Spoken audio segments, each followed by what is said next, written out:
Creative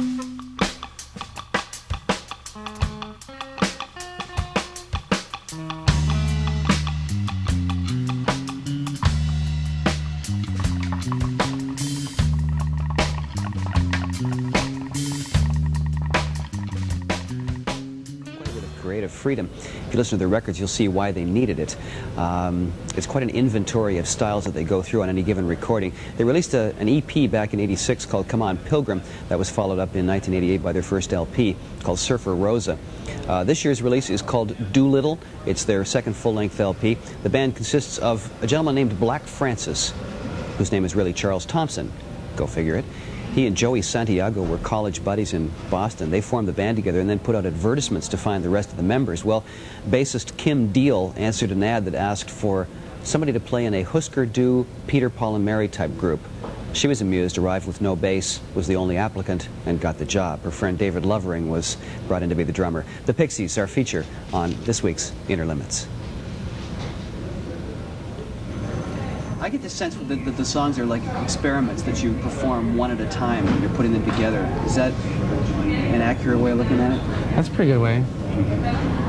How would you describe the process of putting together a Pixies song? Well, it's kind of like an experiment. We do one at a time. It's like that. I don't know. To make a cool rock tune, that is our goal.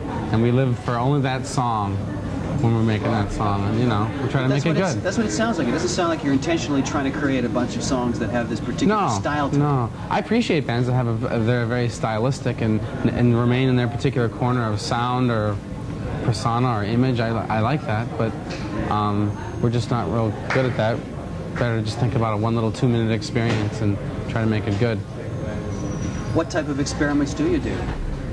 If a song becomes an experiment, what does it become an experiment in? How loud you can do it, or how short it can be, or what extreme feelings you can express, or how do you approach it? To make it sound cool. That's the experiment. We don't like go, oh, like, wow, how loud can we make the song? That's not the experiment. The experiment is just, wow, this is going to be another song. We try to reduce it to what it was like when we were 13 or 14. You first start playing guitar in your friend's garage, and you just make a bunch of noises, and it's fun, and that's sort of what we do. We try to keep that same mentality, even though we're not that age anymore, and we're certainly not as immature as that. We're very mature now. But I mean, you know what I mean. Did you try to keep it primitive? Yeah, it's somewhat primitive, but I mean, yeah, I guess just like simple and stupid, and for no particular reason at all, except to make a bunch of rock music. I've read about your family background as being a, quote, a religious one. How does that find its way into the music? Mostly just in the memories of Bible stories of the Old Testament and things like that, you know. And lyric references? Yeah, lyric references, you know what I mean? What about in delivery of the songs? Yeah, I mean, you know, people could say that, like, you know, he's got that preaching kind of vocal style, but I don't know if it comes from watching a lot of that. I certainly have seen a lot of that and been around a lot of that, but I don't know. I listened to, like, my Iggy Pop albums about a zillion times, too, so that might have something to do with it, too, you know. I really don't know which it is. Is there that kind of anger in your songs that you hear in Iggy's music? No, there's no anger. It's just entertainment. I mean, I'm really just trying to entertain. It seemed to me that there's something a little more confrontational than mere entertainment in the songs that I've heard. Well, I mean, you know, like sort of macabre or the dark side of life and all those sorts of things are like staples in literature or any sort of other sort of art. Probably more so than upbeat, happy, humorous type things. And so when I say it's just for entertainment, it doesn't mean that it isn't reflecting on darker kind of things, but it's still, those are entertaining things to sing about, I guess, or write about, or talk about, or film, or whatever, you know. What are your obsessions that you bring to music? Oh, I don't know, it's more vague when it comes to rock music. It's more vague, I think. We just have a bunch of chords, and we gotta fill up spaces and put some words in there, and I don't know, I'm in a naive kind of way, I'm trying to like be like surreal or Dada, you know, kind of like that. I know that you're responsible for writing most of the songs, but do you pull the fellow band members in at a certain point saying, okay, I've gone this far with it, can you help me take it to the... Yeah, sometimes it's really crude and there's hardly anything there. Sometimes it's more developed than other times, you know. Just sort of, I don't know, whenever we all get over to Dave's garage and plug everything in. How do you like making videos? Good, because we actually make them, and we hire our friends to put them together, and we make them ourselves. So it is a lot of fun.